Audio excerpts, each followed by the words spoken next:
মুতার প্রান্তরে 3 জন সাহাবীকে নবীজি সেনাপতি ঘোষণা করলেন। জাফর বাড়ি চলে গেছে। হযরতে জাফর হযরত আলী রাদিয়াল্লাহু আনহুর আপন ভাই, নবীজির চাচা আবু তালিবের সন্তান, আল্লাহর নবীর আপন চাচাতো ভাই ছিলেন জাফর রাদিয়াল্লাহু আনহু। বাড়ি চলে গেলেন। 2টা ছোট ছোট তার ছেলে সন্তান ছিল। আহা, জাফর বাড়ি যাওয়ার পরে স্ত্রীকে বলেন, বিবি রে, আমাকে আল্লাহ রসুল মুতার প্রান্তরের 2য় নাম্বার সেনাপতি ঘোষণা দিয়েছেন। শুধু সেনাপতি ঘোষণা দেন নাই, বিবি রে, আমাকে আল্লাহর নবী শহীদ বলে ঘোষণা দিয়েছেন। বিবি আমার আগের সেনাপতি জায়েদ শহীদ হলে আমি সেনাপতি, আমি শহীদ হলে আব্দুল্লাহ বিন রাওয়াহা সেনাপতি। আমি জানি রসুল আমাকে শহীদ বলে ঘোষণা দিয়েছে। বিবি আমি কোনো দিন আর গাজী হয়ে ফিরে আসব না, আমি শহীদ হয়ে যাব রে বিবি, আমার বিদায় দাও, সন্তানদেরকে দেখে রাখো, মুজাহিদ বানায়ো, আল্লাহর পথের পথিক বানায়ো। বিবির সন্তানদেরকে তোমার কাছে আমানত দিয়ে গেলাম। বিবি হক আদায় করতে পারি নাই, ত্রুটি হলে মার্জনা করে দিও। দুনিয়াতে আর কোনোদিন দেখা হবে না, হাসরের ময়দানে আবার দেখা হবে তোমার সঙ্গে। চিন্তা করেন তো, একজন স্ত্রীর পক্ষে এভাবে স্বামীকে বিদায় দেওয়াটা বড় কঠিন ছিল। স্ত্রী ডাক দেয়া বলল, স্বামীরে আমার, একটু অপেক্ষা করেন, যদি অনুমতি দেন আমি একটু নামাজ পড়ে আপনার জন্য দোয়া করব। হযরত জাফর বললেন, ঠিক আছে, তুমি দোয়া করো। স্ত্রী হাত বাড়াইয়া রব্বুল আলামিনের দরবারে বলে, ইয়া রব, আল্লাহ, আমার স্বামী জাফর, আপনার নবী বলেছেন তিনি মুতার প্রান্তরের 2য় নাম্বার সেনাপতি, শুধু ঘোষণাই দেন নাই, তাকে শহীদ বলে ঘোষণা দিয়েছে। আল্লাহ, আমি জাফরের স্ত্রী তোমার কাছে আবেদন রাখি, আমার স্বামীরে তুমি গাজী বানাইয়া আমার কোলে আবার তুমি ফেরত পাঠাইয়া দাও। এই কথা বলার পরে জাফরের তলোয়ারের মধ্যে, কোষের মধ্যে তলোয়ার ছিল, তলোয়ার টেনে বের করলেন। তলোয়ার টেনে বের করে জাফর তলোয়ারটা ধরে তলোয়ারের পার্শ্বপিঠ দিয়ে স্ত্রীর পিঠের মধ্যে আঘাত করলেন। এই বিবি, কি দোয়া করো তুমি? কিসের দোয়া করো তুমি? রাসূল আমাকে শহীদ বলে ঘোষণা দিয়েছে, আমি শহীদ। একসাথে জোরে বলবেন কি আল্লাহু আকবার? না না, হয় না, আরো ইমানি জোরে বলেন না আল্লাহু আকবার। এই বিবি, কিসের দোয়া করো তুমি?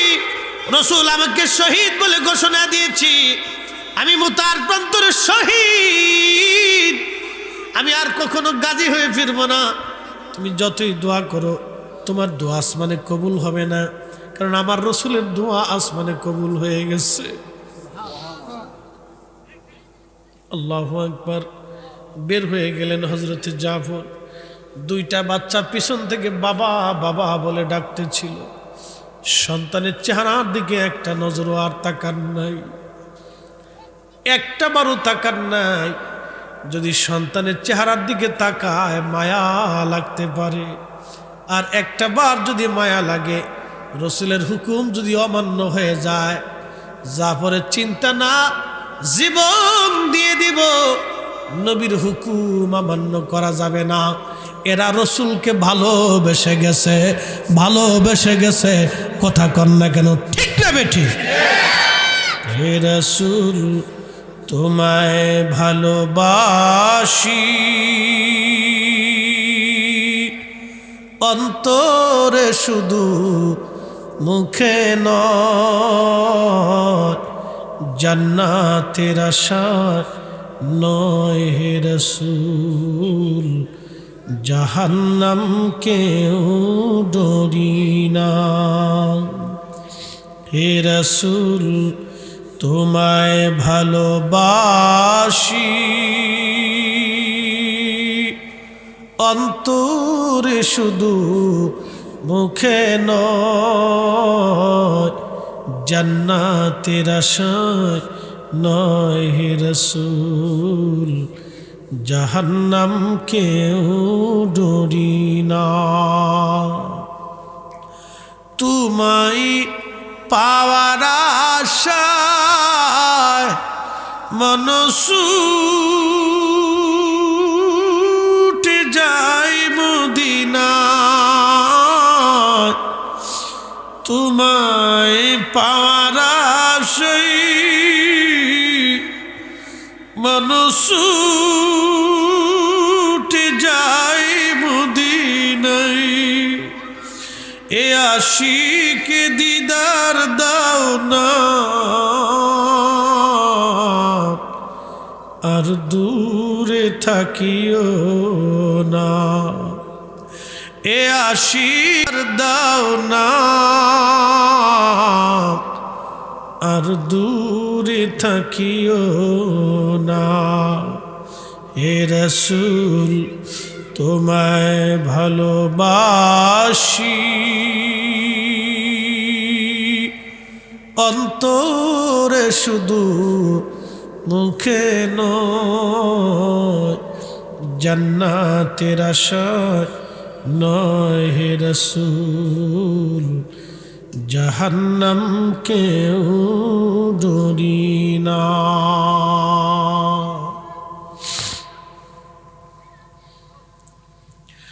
হযরত জাফর চলে গেলেন জিহাদের ময়দানে। আব্দুল্লাহ বিন রাওয়াহা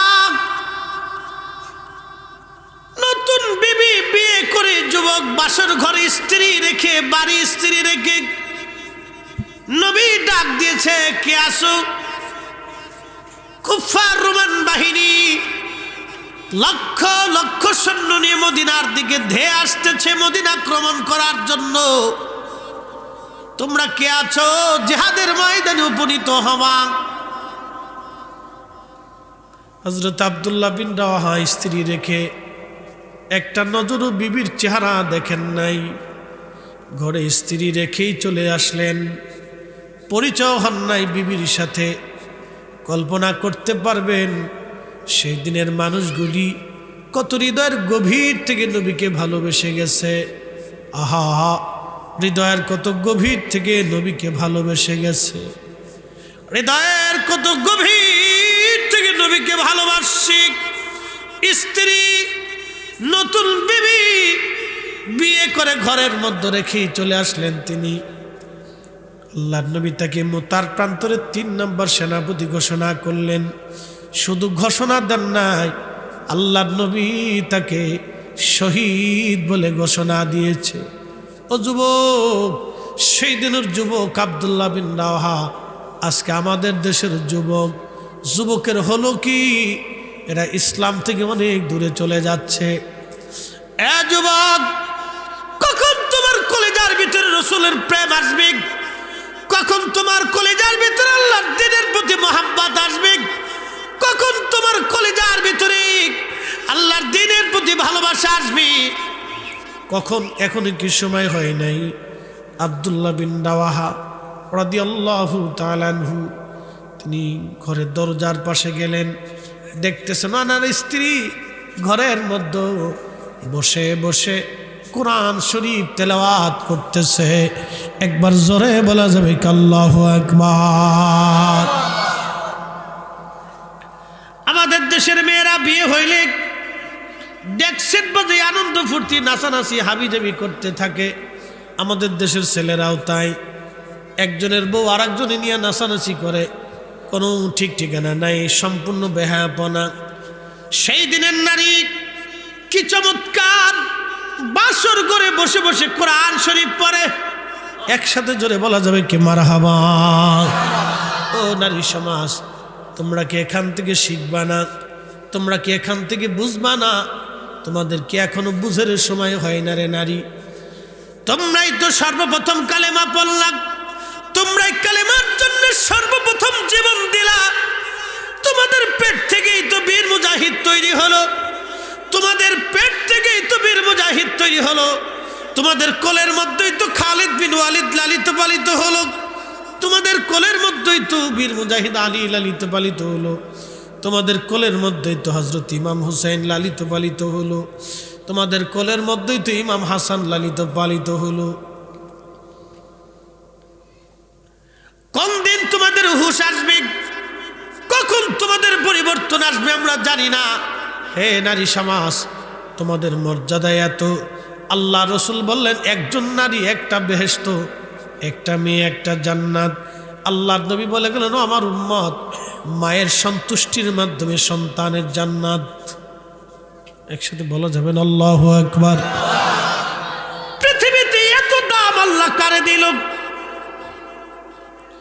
মায়ের সন্তুষ্টি, সন্তানের জন্য জান্নাত। সুবহানাল্লাহ কি বলবেন? না না, আরো জোরে বলেন সুবহানাল্লাহ। আব্দুল্লাহ বিন রাওয়াহার ওয়াজটা পড়ে আসি। মায়ের সন্তুষ্টি আল্লাহর জান্নাত কথাটা বলে আমি লম্বা একটা আলোচনায় চলে যাব। যদিও কোরআন হাদিসের অনেক দীর্ঘ আলোচনা। আল্লাহর নবীর দরবারে আল্লামা ইমাম আবুল ফরাজ ইবনুল জৌজি আজ থেকে 900 বছর আগে একটা কিতাব লিখেছেন উয়ুনুল হাকায়াত। এর ভিতরে একটা কাসাস তিনি উল্লেখ করেছেন। বিশ্ববিখ্যাত আল্লাহর ওলি, তার নাম মালিক ইবনে দিনার রহমাতুল্লাহ আলাইহি।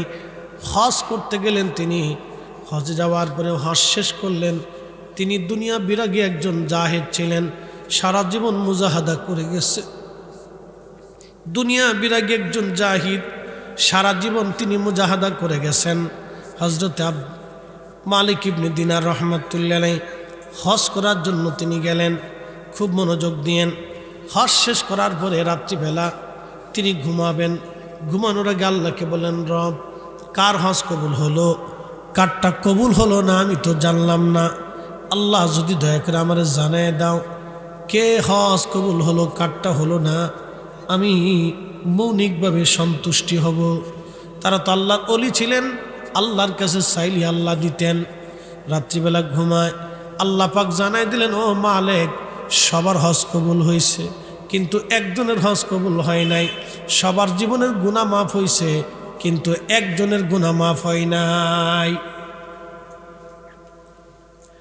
মালিক ইবনে দিনার চিন্তায় পড়ে গেলেন, কার হজ কবুল হলো কারটা কবুল হলো না, কি ব্যাপার, কি ঘটনাটা কি? মালিক ইবনে দিনার রহমাতুল্লাহ আলাইহি চিন্তায় সারা রাত্র ঘুমান নাই। একটাই চিন্তা, এই লোক যদি আমি হই যে আমার হজ কবুল হয় নাই, তাহলে আমার জীবন বিরাট বড় সর্বনাশ হয়ে যাবে।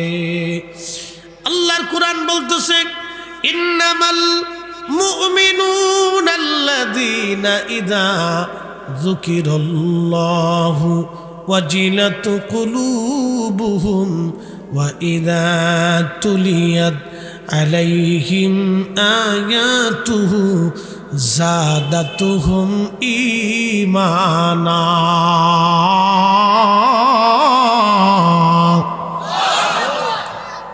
আপনি মুমিন দাবি করলেই মুমিন হতে পারবেন না যদি কোরআনের আইনে না আসেন। কি কথা কর না কেন?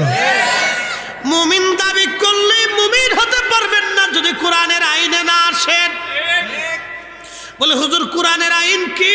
কোরআনে আল্লাহ আইন চালু করে দিলেন, ইন্নামাল মুমিনুনা আল্লাযীনা ইযা যুকিরাল্লাহু ওয়াজিলাত কুলুবুহুম।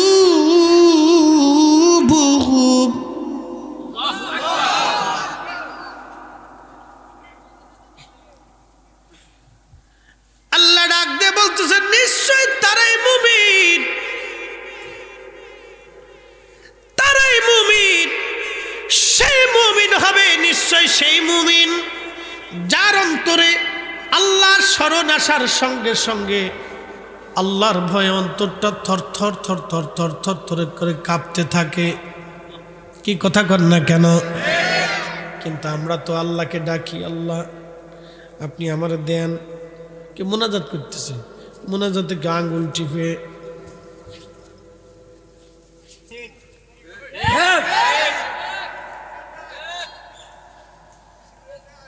খেরে ভাই।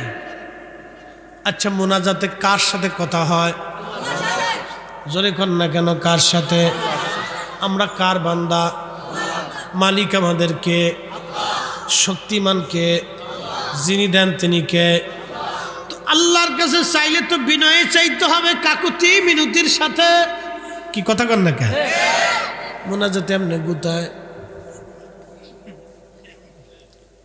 আবার অনেকে আছে মোনাজাতের সময় যদি তাবারক দেয় তো দেহে ফাঁসারটা বড় না আমারটা বড়?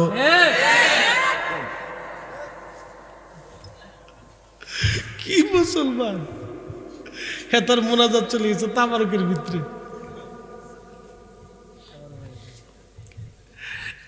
গাব্বারিবাসী কসবার মুসলমান, মোনাজাতে আবার অনেকে আছে এমনি দাড়ি চুলকায়।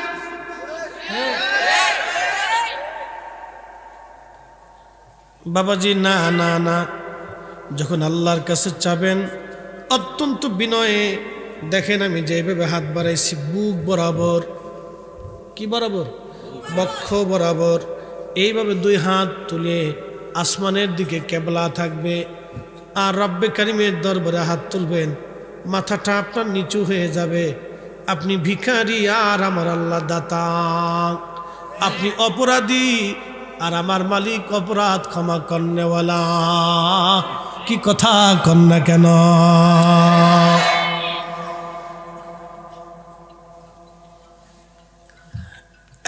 গাব্বারের মুসলমান মনোযোগ লাগান। আল্লাহর বান্দা রাত্রিবেলা ঘুমিয়েছি, মালিক ইবনে দিনার স্বপ্নের করে আল্লাহ ডাক দিয়ে বলেন, মালিক রে, সবার গুনাহ মাফ, তোমারটাও মাফ করছি, তোমার হজ কবুল করছি, কিন্তু একজন বান্দার গুনাহ আমি আল্লাহ মাফ করি নাই।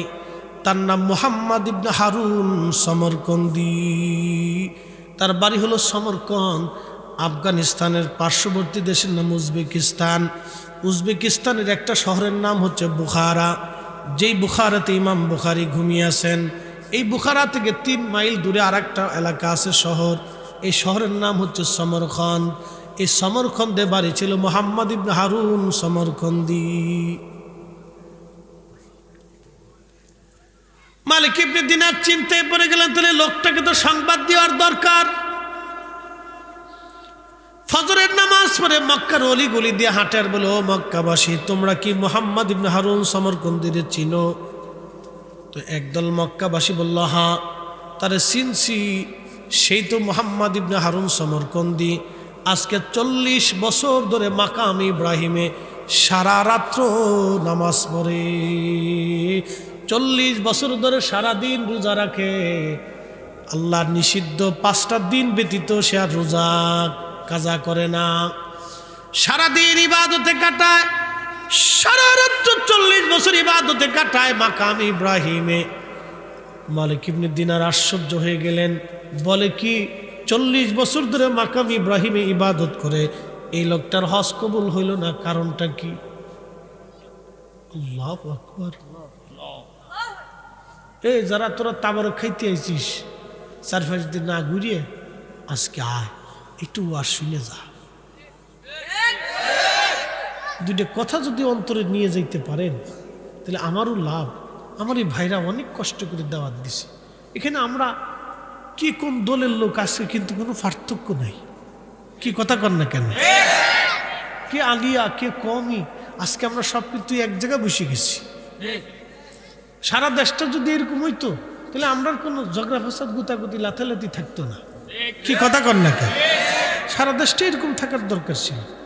আমার মসজিদও সব আছে, আমরা সব আলহামদুলিল্লাহ কোনো ঝামেলা নাই, কোনো মতপার্থক্য নাই, চলতেছে আলহামদুলিল্লাহ। আমার জমাতে প্রত্যেক জমাতে 60 থেকে 5,000 মুসল্লি হয়,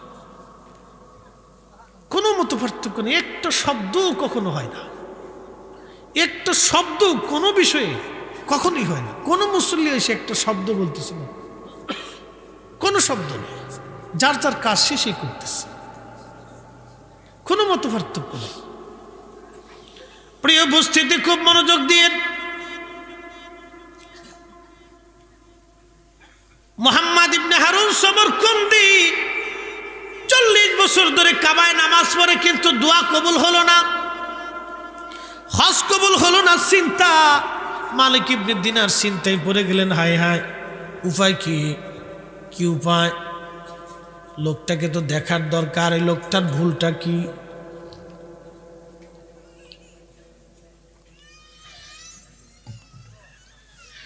লোকটার ভুল কি? আল্লাহ বইতো না, ছোট মানুষ তো ডরাইতেছে।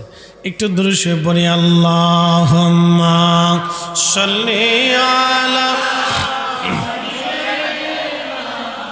মাওলানা মুহাম্মদ ওয়া আলা আলি সাইয়্যিদিনা।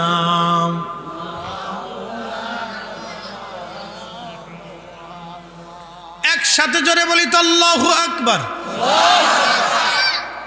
বুঝতে কি কোনো অসুবিধা হচ্ছে? আচ্ছা, ইনশাল্লাহ আমরা বুঝি। যারা মেলায় আছে ওরা বুঝবে না, যারা রাস্তায় আছে ওরা বুঝবে না। ওরা যেই দিন বুঝবে সেই দিন বুঝেওয়ার কোনো কাজ হবে না,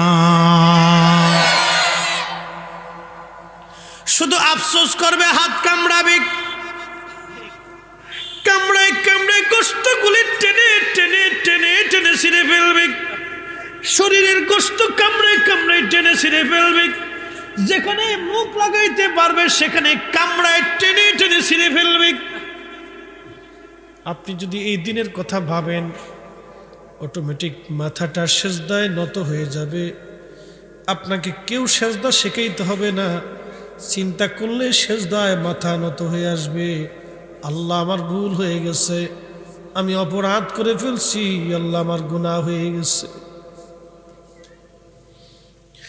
শরীরের মুখ যেখানে লাগবে সেখানে সে কামড়ায় কামড়ায় টেনে টেনে ছিঁড়ে ফেলবে, গোশতগুলি উঠে চলে আসবে, আবার গোশত হবে, আবার কামড়াবে। কি বিভৎস! কতদিন হবে জানেননি? আহা, কতদিন কতদিন। তারজুল মালাইকাতু ওয়ার রূহু ইলাইহি ফি ইয়াউমিন কানা মিকদারুহু 50 আলফা সানা।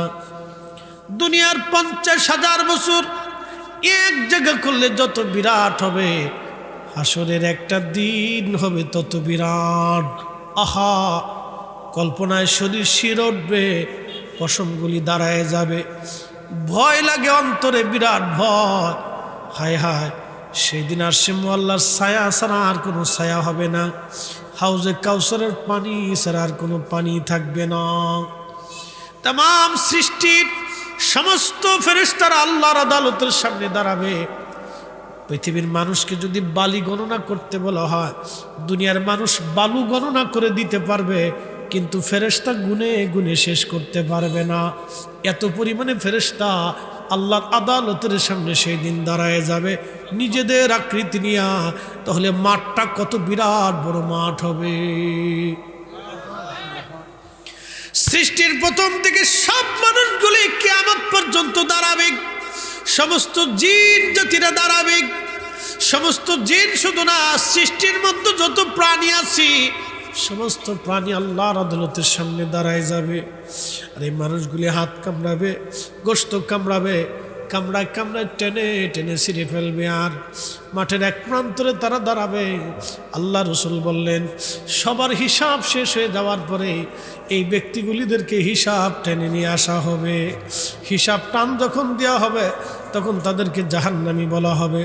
তখন তারা আফসোস করে বলবে, হা, আমরা যদি শিয়াল কুত্তা হতাম, মানুষ হয়ে জন্ম না নিতাম, তাহলে আজকে এই করুণ পরিণতি আমাদের আজ হতো না।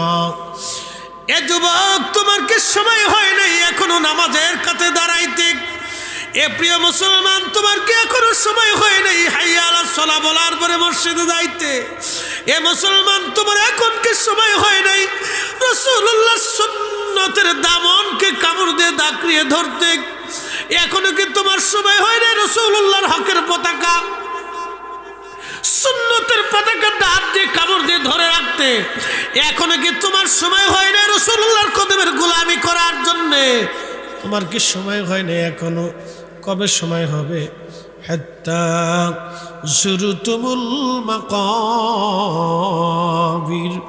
কবর পর্যন্ত দুনিয়াতে একটু সময় আছে, এরপরে আর সময় নাই। কুল্লু নাফস, এমন কোন জীবন নাই যায়িকাতুল মউত, যেই জীবনের মৃত্যুর স্বাদ আস্বাদন করা না লাগবে।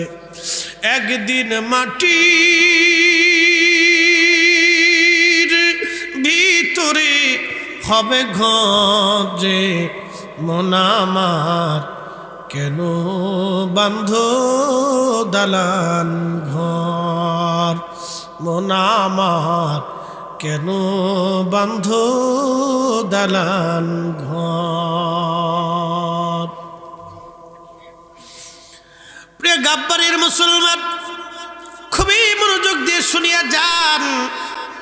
হযরতে মালিক ইবনে দিনার খুঁজতে খুঁজতে বলেন, ও মক্কাবাসী, তোমরা কি মুহাম্মদ ইবনে হারুন সমরকন্দি কোন জায়গায় আছে বলতে পারো? বলে, হুজুর, সে মক্কার বিরান ভূমিতে একটা গাছ আছে, এই গাছের নিচে দাঁড়াইয়া দিনের বেলা নামাজ পড়ে, ইবাদতে কাটায় ছায়ার নিচে, আর রাত্রিবেলা মাকাম ইব্রাহিমে নামাজ পড়ে। চলে গেলেন মুহাম্মদ ইবনে হারুন সমরকন্দির কাছে, যায় দেখলেন লোকটার ডান হাত কাটা, ডান হাত কাটা, নামাজ পড়তেছে, তার ডান হাত কাটা কিন্তু নামাজ পড়তেছে, খুব ধীর স্থির ভাবে সে নামাজ পড়তেছে বিনয়ের সাথে। আমরা তো নামাজে অনেক সময় তাড়াহুড়া করি, কে কত তাড়াতাড়ি নামাজ পড়তে পারে, 4G স্পিডে খালি গুতাগুতি চলতে থাকে। হ্যাঁ, শরীরে কারেন্ট আসে না, বাপরে বাপ, ওকে কারেন্ট এসে বলে খালি গুতাগুতি গুতাগুতি। কে কত তাড়াতাড়ি নামাজ পড়তে পারে? قد أفلح المؤمنون الله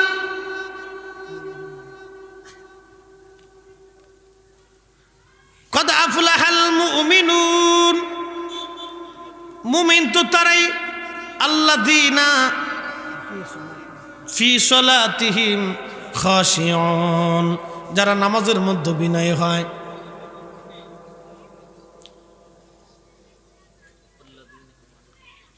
যারা নামাজের ভিতরে খুশু-খুশু অবলম্বন করে তারা হচ্ছে মুমিন। قد أفلح المؤمنون الذين هم في صلاتهم خاشعون, তারা মুমিন, তারাই সফল কাম মুমিন, যারা নামাজের মধ্যে খুশু-খুশু অবলম্বন করে বিনয় বিনয় বিনয় বিনয় নামাজ পড়ে। তাড়াহুড়া করা যাবে না, খুব ধীর স্থিরভাবে পড়তে হবে। আমরা তো নামাজ গেলে কত ফাড়াফাড়ি গুতাগুতি লেটালেটি করতে পারি, কত তাড়াতাড়ি পড়তে পারি। একবার ভাবরে বাপ, এক ইমাম সাহেব 3 রাকাত পড়ে সালাম ফিরিয়ে ফেলছে, বলতে হতেই পারে, আমারও হয়, সবারই হয়। তো সালাম ফিরিয়া উঠতে বলতেছে মুসল্লিরা, তো ওনার কাছে একটু আনইজি ফিল লাগতেছে যে নামাজটা মনে হয় কেমন কেমন হচ্ছে। জিগায়, তা আমার তো নামাজ মনে আজকে কেমন কেমন লাগতেছে, এই নামাজ কি 4 রাকাতই হয়েছে না কম টম হয়েছে? তো মুসল্লিরা কা, হুজুর আপনি যেমনি পড়ছেন আমরা তো এমনি ফুরিয়ে ফেলছি। এক মুসল্লি দাঁড়ায়, কা হুজুর নামাজ আজকে 3 রাকাত হয়েছে। বলে, বুঝলেন কেমনে? আমার দোকান হলো 4টে, প্রত্যেক রাকাতে এক এক দোকানের হিসাব করি, আজকে 3 দোকানের হিসাব হয়েছে, একটা হলো বাদ আছে। কি মুসল্লির মুসল্লি, এলা মুসল্লি কিয়ামত পর্যন্ত নামাজ পড়লো, নামাজ হবে দাম নাই। তো আল্লাহর বান্দা সময় কম, আল্লাহর বান্দা গাছের নিচে নামাজ পড়ে মুহাম্মদ মালিক ইবনে দিনার থেকে সালাম দিলেন, সালাম দিয়ে বসে গেলেন। নামাজ শেষ করার পরে সে সালামের জবাব দিয়ে বলল, আপনি আল্লাহর বান্দা কে? পরিচয় কি?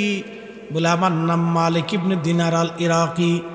বলতেছে, আপনাকে চিনছি, আপনি সেই ইরাকের জাহিদ, ইরাকের আল্লাহর ওলি। তো মালিক ইবনে দিনার বলতেছে, আল্লাহর বান্দা আপনার নাম কি? মুহাম্মদ ইবনে হারুন সমরকন্দি। বলে, হ্যাঁ আমার নাম মুহাম্মদ ইবনে হারুন সমরকন্দি। বলতেছে, হুজুর আমি একটা দুঃখের সংবাদ আপনাকে দেওয়ার জন্য আসছি। বলেন কি বলতে চাচ্ছেন? বলে, আল্লাহর বান্দা গো, এবছরে হজে সবার হজ কবুল হয়েছে, কিন্তু আপনার হজ কবুল হয় নাই। সবাই আল্লাহ মাফ করে দিছে, কিন্তু আপনারে আল্লাহ মাফ করে নাই। সুবহানাল্লাহ। সব জায়গায় কইস নিয়ে বুঝছে কই তুই না, আল্লাহ বান্দারে মাফ করে না, এর লেগে সুবহানাল্লাহ না। না তা ঠিক আছে, তো মুসল্লি তো ফাঁকা, সামনের কাতারে এসে বসি। যদি 2 নম্বর মুসল্লি হতো তাহলে তো লটপুটি কিনে খাই বেড়াইতো, পরে তাবারকের সময় আসতো। মুসল্লি পাক্কা আছে। সুবহানাল্লাহ কোক আর না কোক, সামনের কাতার আছে, আমার প্রথম কাতারের বেঞ্চের মুসল্লি। আমরা যখন আগে মাদ্রাসায় পড়তাম তখন হুজুররা বলতো, কে প্রথম কাতারে বেঞ্চে এসে বসবা। ফার্স্ট টাইমে প্রথম কাতারে বসলে এই ক্লাস কিন্তু সুন্দর হয়, উস্তাদেরটা ভালো বোঝা যায়, মনোযোগী হওয়া যায়। আর পিছনে যেটি বসে ফলায় খালি খুঁচাখুচি করে, চুরি করে, বুঝতে পারছেন তো। তো প্রথম কাতারের মুসল্লি খুব মনোযোগী মুসল্লি, অসুবিধা নেই। একসাথে বলি না আল্লাহু আকবার। আচ্ছা, মালিক ইবনে দিনার এই কথা বলার পরে মুহাম্মদ ইবনে হারুন সমরকন্দি চোখের পানি ছেড়ে ছেড়ে কান্দে, বলতেছে, হুজুর শুধু আপনি আজকে না, 40 বছর ধরে 40 জন আবদাল এসে, আল্লাহর ওলি এসে আমাকে এইভাবে সংবাদ দিয়ে গেছে, সবাইরে মাফ হয় কিন্তু আমার মাফ হয় না, সবার হজ কবুল হয় কিন্তু আমার হজ কবুল হয় না। অথচ 40 বছর ধরে আমি মাকাম ইব্রাহিমে নামাজ পড়ি, 40 বছরে একটা রাতের জন্য আমার তাহাজ্জুদ কাজা হয়ে যায়, 40 বছর আমি কোনোদিন রোজা বাদ দেই নেই আল্লাহর হারাম দিন ব্যতীত, 40 বছরে 40 বার হজ করছি, কতবার আল্লাহর ঘর তাওয়াফ করছি, মাকাম ইব্রাহিমের দ্বারে খুদার ঘর ধরে কতবার আল্লাহর কাছে কাঁদছি। মালিক ইবনে দিনার বলল, আল্লাহর বান্দা বলো তোমার জীবনের ভুল কি, অন্যায় করছিলা কি, আজকে বলে দিয়ে যাও। ও মা বোনেরা ভালো করে শুনে যাবেন।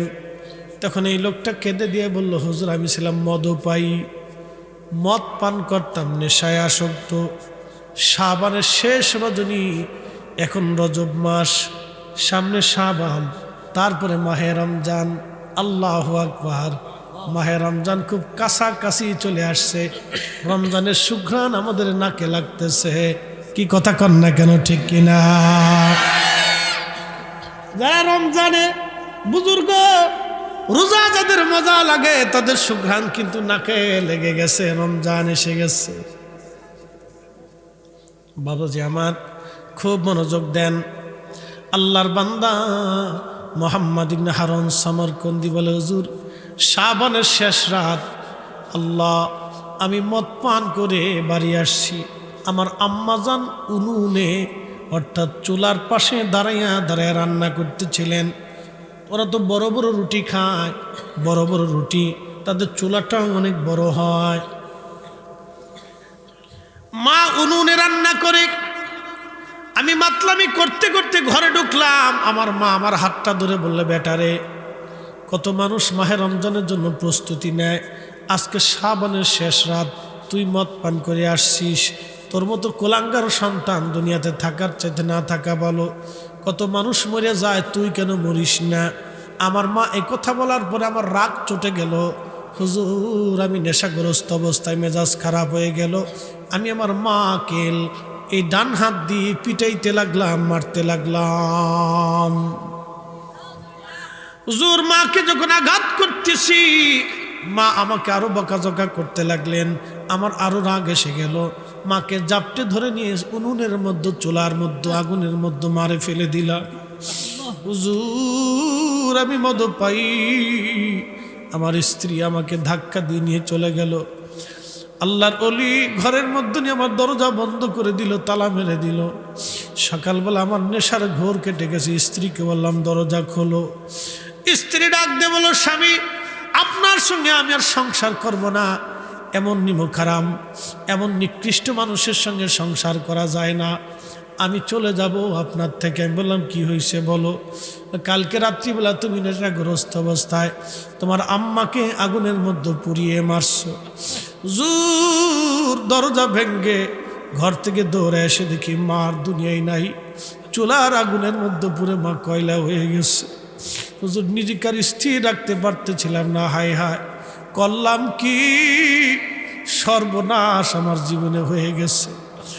এমন সর্বনাশ আমার জীবনে হয়েছে, আমি করলাম কি। ও নারীরা তোমরা আজকে শুনে যাও, অনেক মেয়েরা সংসারে আসার পরে শ্বশুর শাশুড়ির সাথে বেমানান হয়ে যায়, ঘর সংসারের মধ্যে ঘর জঞ্জাল শুরু হয়ে যায়। ওই স্ত্রী তার স্বামীকে নিয়ে আলাদা হয়ে যায়, শ্বশুর শাশুড়ি তার আলাদা থেকে যায়। ও আমার বোনেরা আপনাদেরকে শুনে যায় আজকে। একদিন এক ভদ্র মহিলা আমার ফোন দিয়ে বলল, হুজুর আমি চিন্তিত এবং বড় বিমোহিত, আমি চিন্তিত এবং বিমর্ষিত, আমি খুব অসুবিধার মধ্যে আছি হুজুর, আমি একটা অন্যায় করে ফেলছি। আমি বললাম কি ভুল, আপনি বলবেন কি? মহিলা বলতেছে, হুজুর আমি আমার স্বামীকে বহুদিন আগে তার মা থেকে জুদা করে ঢাকা নিয়ে আসছিলাম। হুজুর আমার সংসারে শান্তি হয় না, সুখ আসে না, আমি আপনার ওয়াজ শুনে তওবা করছি, এখন আমি কি করব? হুজুর আমার তো মন চায় এখন ফিরে চলে যাইতে।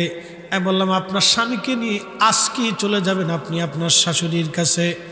আপনি কত বড় ভুল করছেন আপনি জানেন? একটা মা চায় সন্তানের দস্তরখানায় একসঙ্গে খাবার খাইতে। একটা বাবা 40 বছর ধরে পরিশ্রম করে, একটা মা 50 বছর ধরে একটা ঘর সামলায় মার মনে চিন্তা থাকে আমার নাতিপুতি আসবে, নাতির একসাথে খাবার খাবে, নাতি নিয়ে খাবার খাবে, ছেলে বৌমা নিয়ে খাবার খাবে। ওই মা যখন সন্তান থেকে মাকে জুদা করা হয়, ওই সন্তানের মা তখন আল্লাহর দরবারে অভিশাপ দিতে থাকে। বোনরা আপনি ভুল করছেন, তাড়াতাড়ি চলে যান। বলে আমার স্বামী তখন যেতে চায় না। আমি বললাম স্বামী রাইখা আপনি বাড়ি চলে যান, আপনার শাশুড়ির কাছে আপনি মাপ চাইতে থাকেন, তার খেদমত করেন, আপনার স্বামী এমনি আপনার কাছে চলে যাবে। আমি বললাম করছেন কি আপনি? এত বড় ভুল মানুষ করে নাকি? কলিজার টুকরা সন্তানকে মা থেকে জুদা করে দিয়েছেন আপনি। আপনার নিজের একটু সামান্য সুখের জন্য আপনি মা থেকে সন্তানকে জুদা করছেন। ও বোনেরা আমার আপনারা শুনে যাবেন, আপনারা এক কাজ ভুলেও কোনো দিন আপনি করবেন না, তাহলে সর্বনাশ হয়ে যাবে, সর্বনাশ হয়ে যাবে, সর্বনাশ হয়ে যাবে। বন্ধু আমার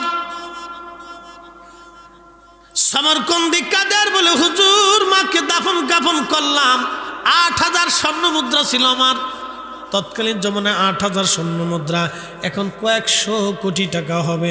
সবগুলি আল্লাহ রাস্তায় দান করে দিলাম, সব দান করে দিলাম। যদি আল্লাহ আমারে মাফ করে, আমার সমস্ত সম্পদ আল্লাহ রাস্তায় দান করলাম। যদি আল্লাহ আমারে মাফ করে, আমার 12 জন দাসীবাদী ছিল, আমি সবাইকে আজাদ করে দিলাম যদি আল্লাহ মাফ করে।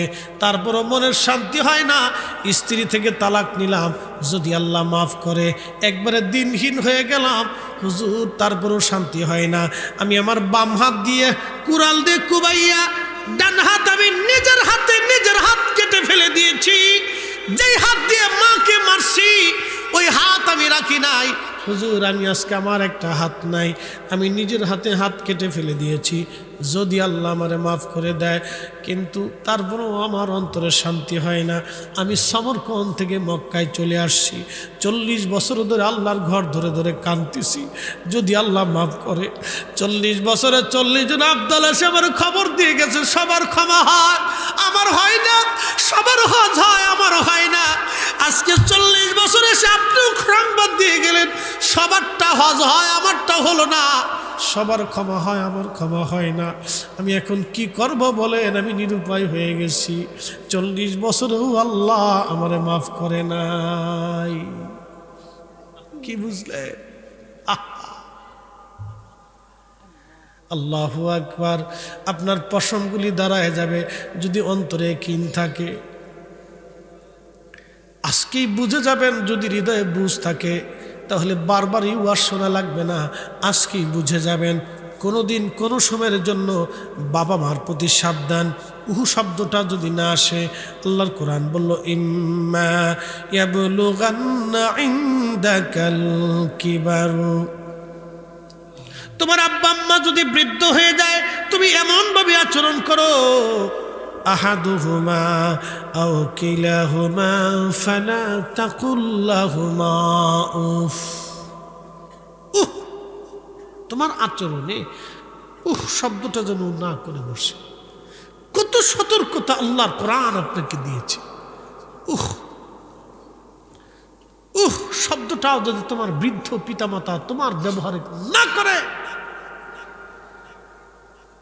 শব্দটাও যাতে না করে, এমন ব্যবহার তুমি করবে।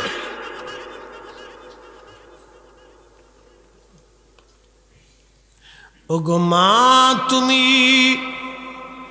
এ ধরনের শ্রেষ্ঠ নিয়ামত, তোমারই পদতলে রয়েছে জান্নাত, তোমারই পদতলে রয়েছে জান্নাত।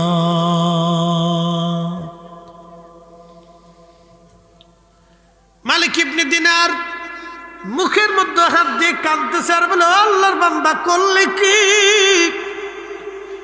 এত বড় সর্বনাশ কি নিজের জন্য কেউ করে রে কোনদিন?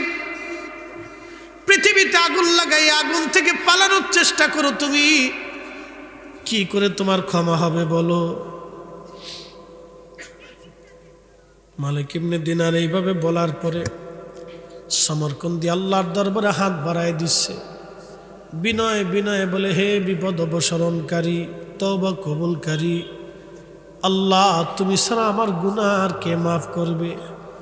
40টা বছর একটা ভুলের জন্য আমি তওবা করতেছি, আমি সব কিছু থেকে জুদা হয়েছি, তোমার প্রতি আমি আত্মসমর্পণ করেছি। আল্লাহ, ক্ষমা যদি বান্দারে না করো, এই বান্দা কার কাছে যায় ক্ষমা চাবে? আল্লাহ, আমি এমনিতেই ক্ষমা চাই না, 40 বছরের ইবাদত নিয়ে হাত বাড়াইছি, 40টা বছর ধরে দুনিয়া বিরাগী হয়েছি, আল্লাহ আমারে মাফ করে দাও।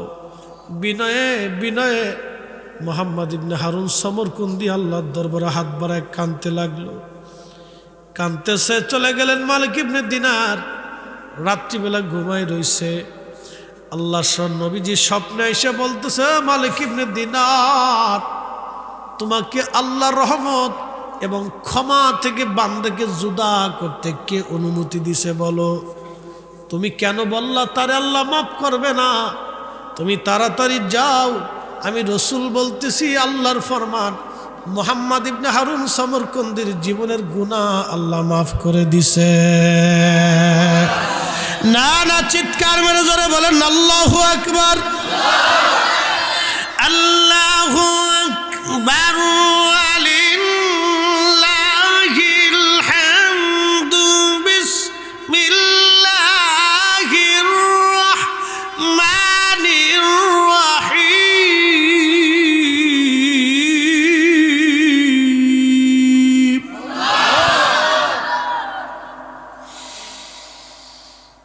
قل يا عبادي الذين اسرفوا على أنفسهم لا تقنطوا من رحمة الله إن الله يغفر الذنوب جميعا।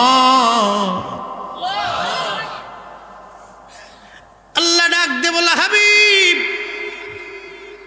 বান্দাকে জানান, হে বান্দারা, নিজের নফসের সাথে যতই জুলুম করো, যত কঠিন গুনাহ হোক, যত জটিল গুনাহ হোক, আমার রহমত থেকে তুমি নিরাশ হইও না।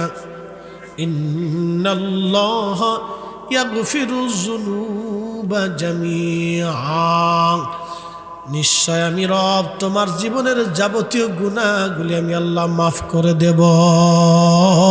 চিৎকার মেরে জোরে বলেন না সুবহানাল্লাহ।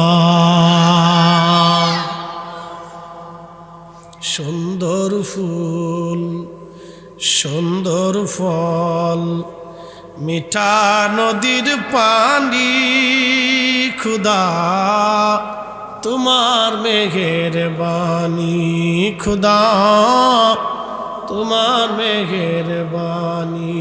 বলেন সুন্দর ফুল, সুন্দর ফল, মিঠা নদীর পানি, খুদা তোমার মেঘের বাণী, খুদা তোমার মেঘের বাণী। তুমি কতই দিলি রতন, ভাই বাড়াদার পুত্র স্বজন, খুদা পেলি অন্ন জুগাও, মানি চাই না মানি, খুদা তোমার মেঘের বাণী, খুদা তোমার মেঘের বাণী।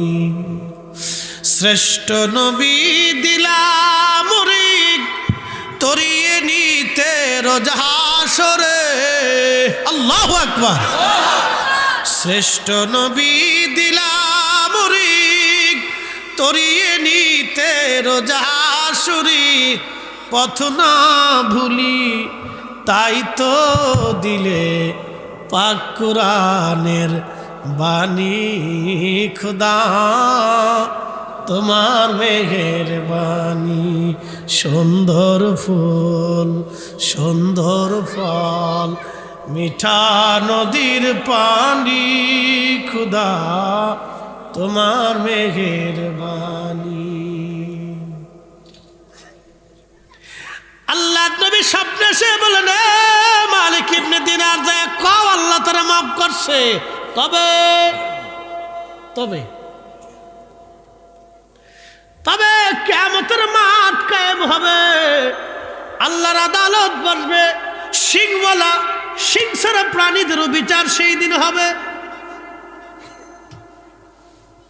সেই দিন আল্লাহর দরবারে মুহাম্মদ ইবনে হারুন সমরকন্দির মা হবে বাদী, সমরকন্দি হবে আসামি। আল্লাহর দরবারে সেই দিন আদালত বসবে। আদালতের বিচারে মুহাম্মদ ইবনে হারুন সমরকন্দির বিরুদ্ধে রায় হয়ে যাবে। রায় হয়ে যাওয়ার পরে মুহাম্মদ ইবনে হারুন সমরকন্দিকে আল্লাহ 3 দিন জাহান্নামে পোড়াবে। ও যুবক, ভালো করে শুনে যাও, 3 দিন মুহাম্মদ ইবনে হারুন সমরকন্দিরে জাহান্নামের আগুনে আল্লাহ পোড়াবে। দুনিয়ার 3 দিনের সমান 72 ঘন্টা কঠিন শাস্তি আল্লাহ তাকে দিবে, কারণ মাকে কষ্ট দিয়েছে, মা বাবার সাথে নাফরমানি। আল্লাহ ক্ষমা করে কিন্তু শাস্তি পেতেই হবে, রিমান্ড পেতেই হবে। ক্ষমা হবে কিন্তু রিমান্ড পাওয়ার পরে ক্ষমা হবে। 3 দিন পরে আল্লাহ তারে মাফ করবে, কিন্তু মায়ের দুয়ার কারণে সে ক্ষমা হবে। 3 দিন পরে মার মনে দয়া লাগবে, আল্লাহকে বলবে, রব আমার সন্তানরা আপনি মাফ করে দেন। মা জাহান্নামের আযাব দেখার পরে মা তো সহ্য করতে পারবে না। একবার জোরে বলা যাবে কি মারহাবা।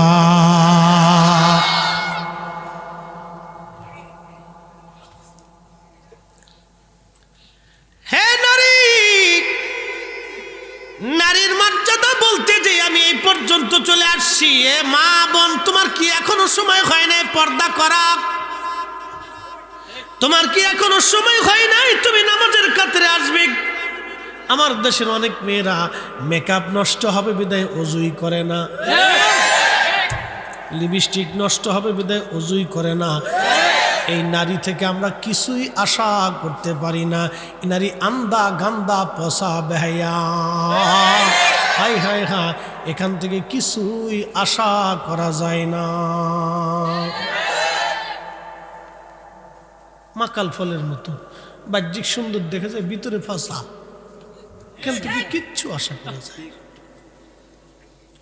কিচ্ছু আশা করা সম্ভব না। বাজান আমার, খুব মনোযোগ দিয়েন, কথাগুলি শুনে যাবেন, আজ মনে কষ্ট নিয়েন না। ও নারীরা, হযরত আব্দুল্লাহ ইবনে রাওয়াহার স্ত্রী নতুন বিবি ঘরের মধ্যে বসে বসে কোরআন শরীফ পড়তেছে। আব্দুল্লাহ ইবনে রাওয়াহা ঘরের দরজার পাশে যা সালাম দিলেন, আসসালামু আলাইকুম রাহমাতুল্লাহ। বিবিরা, আমি আপনার স্বামী আব্দুল্লাহ বিন রাওয়াহা আসছি। স্ত্রী বলতেছে, স্বামী আমার, ভিতরে আসেন। আব্দুল্লাহ বিন রাওয়াহা ডাক দেখায়, বিবিরে, ভিতরে আসার জন্য আমি আসি নাই, আপনার কাছে একটা কথা বলার জন্য আসছি। আমি আপনাকে বিয়ে করে নিয়ে আসছিলাম, কিন্তু আপনার সাথে দেখাও হলো না, আমার সাক্ষাৎ হলো না। মুতার প্রান্তরের দিকে 2 লক্ষ কাফির ধেয়ে আসতেছে মদিনা আক্রমণ করার জন্য।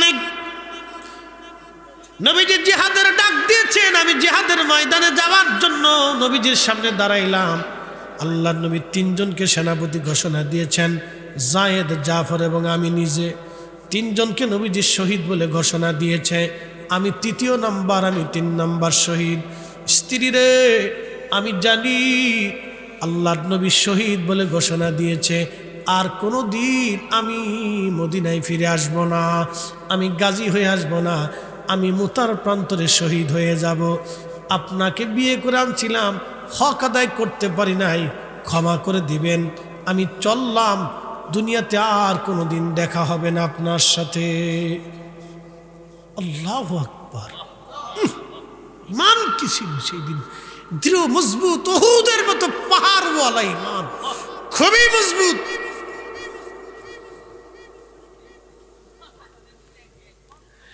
সেই দিন এই নারী ডাক দিয়ে বলতেছে, স্বামী, একটাবার ঘরের ভিতরে আসেন।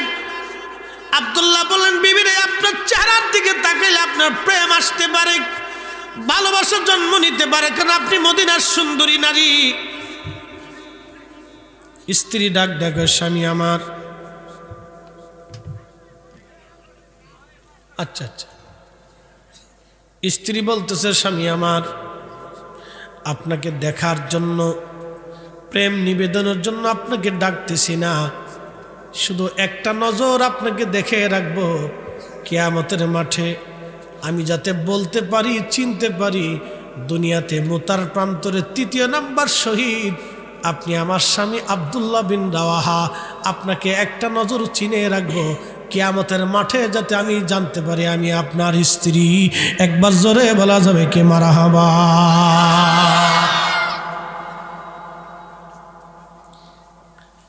কলিজা দিয়ে তারা নবীকে ভালোবেসে গেছে, নবীর একটা হুকুম মানার জন্য স্ত্রী ছেড়ে দিয়ে তারা চলে গেছে। আল্লাহু আকবার, আল্লাহু আকবার। প্রত্যেকজন সাহাবী এইভাবে নবীকে ভালোবাসতেন। আপনারা বলতেছেন বারবার বেলালের ওয়াজ শোনার জন্য, আমি জানি আমার ভাইজান আগেই বলছেন হুজুর বেলালের ওয়াজটা শোনাবেন। বেলালের ওয়াজটা আমি অনেকগুলি ঘটনা থেকে এনেছিলাম। আল্লামা ইমাম সামহুদি আল ওফাউল ওফার মধ্যে লেখেন, আল্লামা ইমাম কিরমানি শরহে বুখারীর মধ্যে লিখেছেন, আল্লামা ইমাম জাইলাই নাসপুর রায়ার মধ্যে লিখেছেন, আল্লামা ইমাম তাকিউদ্দিন সুবকি আশিফাউস সাকামের মধ্যে লিখেছেন, আল্লামা ইমাম হালাবি সিরতুল হালাবির মধ্যে লিখেছেন, আল্লামা শাইখ আব্দুল হক মুহাদ্দিস দেহলভী রাহিমাহুল্লাহ মাদারিজুন নবুওয়াতের মধ্যে লিখেছেন, আল্লামা ইমাম ইবনু আসাকির তার তারিখের মধ্যে লিখেছেন। অনেকগুলি কিতাবের মধ্যে এসেছি, সবগুলি থেকে আমি একটা সারমর্ম আলোচনা তুলে ধরেছিলাম। হযরত রাসূল করিমের সাহাবী বেলাল রাদিয়াল্লাহু আনহু কলিজার ভিতর থেকে নবীকে ভালোবাসতেন। আহা, ইসলামের জন্য সবচেয়ে যিনি বেশি মার খেয়েছিলেন তিনি বেলাল। মারতে মারতে পিঠের চামড়া তার উঠে গিয়েছিল। আহারে, এত মার, এত রিমান্ড ইসলামের জন্য কারো নসিবে হয় নাই। দিনের পর দিন, মাসের পর মাস থেকে অত্যাচার করা হতো। এত দীর্ঘমেয়াদী শাস্তি কেউ ইসলামের জন্য পায় নাই। ইসলামের জন্য সবচেয়ে যিনি বেশি মার খেয়েছিলেন শাস্তি ভোগ করেছিলেন কালেমার জন্য। রসুলের প্রেমে তিনি হজরতে বেলাল, কলিজার ভিতরে রসুলের প্রেম এত বিরাট ছিল, আল্লাহর নবী তাকে মসজিদে নবীর মুয়াজ্জিন বানাইলেন। সুন্দর লাহানের জন্য না, সুন্দর চেহারার জন্য না, বেশি লেখাপড়ার জন্য না, সুন্দর বংশের জন্য না, অর্থবিত্তের জন্য না, কলিজায় আল্লাহ তার রসুলের ভালোবাসার জন্যে আল্লাহর নবী তাকে মসজিদে নববীর মুয়াজ্জিন বানাই দিলেন। আজান দিতেন বেলাল, নামাজ পড়াইতেন নবী, সাহাবীরা নবীর মুসল্লি। এত বড় দামি ইমাম পৃথিবীতে আর নাই, এত বড় দামি মুয়াজ্জিন আর নাই, এত বড় দামি মুসল্লিও কখনো ছিল না আর কখনো হবে না। কি কথা কন না কেন, ঠিক কিনা? আজান দিতেন নবী, নামাজে আসতো। একটা আত্মিক প্রেম ছিল নবীর সাথে বেলালের, আধ্যাত্মিক প্রেম। এটা যারা মদিনায় যায়, অনেক হাজি, এখানে আমার এক ভাইজান ওমরায় কালকে যাবে, উনি বুঝতে পারবে। মদিনার নবী রওজা শরীফ দেখলে অনেকের চোখের পানি ধরে রাখতে পারে না, অঝর ধরে পানি আসতে থাকে। এই পানির জন্য দলিল লাগে না ভাই, এটার জন্য ভালোবাসা হৃদয় থেকে আসে, অন্তর